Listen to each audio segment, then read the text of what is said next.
السلام علیکم ناظرین، سمارٹ ٹی وی میں خوش آمدید۔ شروع اللہ کے نام سے جس نے آسمان، سورج اور چاند ستارے پیدا کیے۔ ناظرین، 1857 کی جنگ آزادی میں ناکامی کے بعد مسلمانان بر صغیر غلامی کی زندگی بسر کر رہے تھے۔ انہیں ہر شعبہ میں پسماندہ رکھا جا رہا تھا۔ 20ویں صدی کے آغاز میں ڈھاکہ میں مسلم لیگ کا قیام عمل میں آیا تو مسلمانوں کو اپنے حقوق ملنے کی ایک امید پیدا ہوئی۔ علامہ محمد اقبال نے الگ اسلامی مملکت کا تصور پیش کیا تو مسلمانوں کا جوش و جذبہ عروج پر پہنچ گیا۔ علامہ اقبال کے خواب کو قائد اعظم محمد علی جناح نے عملی شکل دی۔ بانی پاکستان قائد اعظم محمد علی جناح کی سرپرستی میں مسلمانان ہند نے ایک طویل جدوجہد آزادی کی جنگ لڑی۔ مسلمانان ہند انگریز نے ظلم و ستم کے پہاڑ توڑے، ان کو ملازمتوں سے برطرف کر دیا گیا، مسلمانوں پر عرصہ حیات تنگ کر دیا گیا اور ان کے ساتھ جانوروں سے بدتر سلوک رکھا جانے لگا۔ ہندو انگریزوں کے ذہن میں مسلمانوں کے خلاف نفرت بڑھتے رہے اور سکھ اپنی درندگی کے سارے گر مسلمانوں پر آزما رہے تھے۔ ایسے میں خالق کائنات مالک ارض و سما کو اپنی مخلوق پر رحم آیا۔ اس نے مسلمانان ہند کو ان مظالم، تشدد، نفرت اور بربریت سے بچانے کے لیے ایک رہنما، ایک راہبر، ایک ذہین فتین لیڈر قائد اعظم کی شکل میں مسلمانوں کو عطا کیا، اور مسلمانوں نے بھی قائد اعظم کی آواز پر لبیک کہا اور لاکھوں مسلمانوں نے آزادی کے لیے اپنی جانیں قربان کی۔ آزادی کی دلہن اپنی مانگ میں شہید کے خون کا سندور لگاتی ہے۔ ایک شہید اپنے خون سے دھرتی میں رنگ آزادی بھرتا ہے۔ جب شہید دھرتی کے سینے پہ خون کی آبیاری کرتے ہیں تو آزادی کی فصل لہلہاتی ہے۔ شہید کے خون کی خوشبو سے آزادی کے پیغام کی مہک اٹھتی ہے۔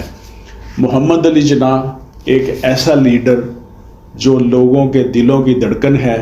محمد علی جناح صرف بر صغیر کے مسلمانوں کے آئیڈیل ہی نہیں، انہیں بین الاقوامی شخصیات بھی محبوب جانتی ہیں۔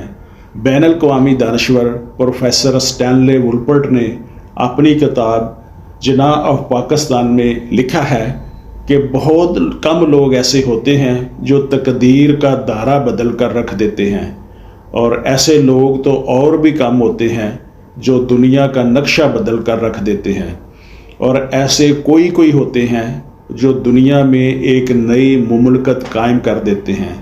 محمد علی جناح ایک ایسی شخصیت ہیں جنہوں نے بیک وقت تینوں کارنامے کر کے دکھائے۔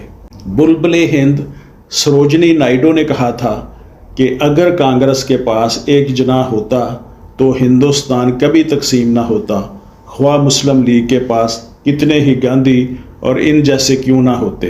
قائد اعظم محمد علی جناح 25 دسمبر 1876 وزیر مینشن کراچی میں پیدا ہوئے۔ آپ کے والد نے آپ کا نام محمد علی جناح رکھا۔ آپ بہن بھائیوں میں سب سے بڑے تھے۔ آپ کا شمار بچپن سے ہی ذہین اور شرارتی بچوں میں ہوتا تھا۔ انہوں نے اپنی تعلیم کا آغاز بمبئی میں گوگل داس پرائمری اسکول سے کیا۔ اس کے بعد سندھ مدرسۃ الاسلام سے تعلیم حاصل کی۔ 16 سال کی عمر میں میٹرک کا امتحان پاس کیا۔ 1892 میں آپ برطانیہ کی شپنگ اینڈ ٹریڈنگ کمپنی سے منسلک ہو گئے، جو ان کے خاندانی کاروبار سے گہرا تعلق رکھتی تھی۔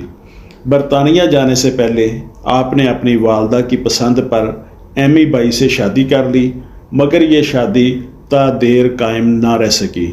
ان کے برطانیہ جانے کے 6 ماہ بعد ایمی بائی کا انتقال ہو گیا۔ 1895 میں لندن سے بارٹ لا کی ڈگری حاصل کی۔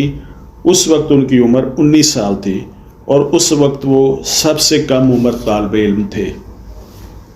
ڈگری لینے کے بعد ان کی سیاست میں دلچسپی شروع ہو گئی، جس کی ایک وجہ ہندوستان میں انگریزوں کی حکومت تھی۔ آپ نے 1896 میں انڈین نیشنل کانگریس میں شمولیت اختیار کی۔ گاندھی کی ہندو پرست سوچ نے قائد اعظم محمد علی جناح کو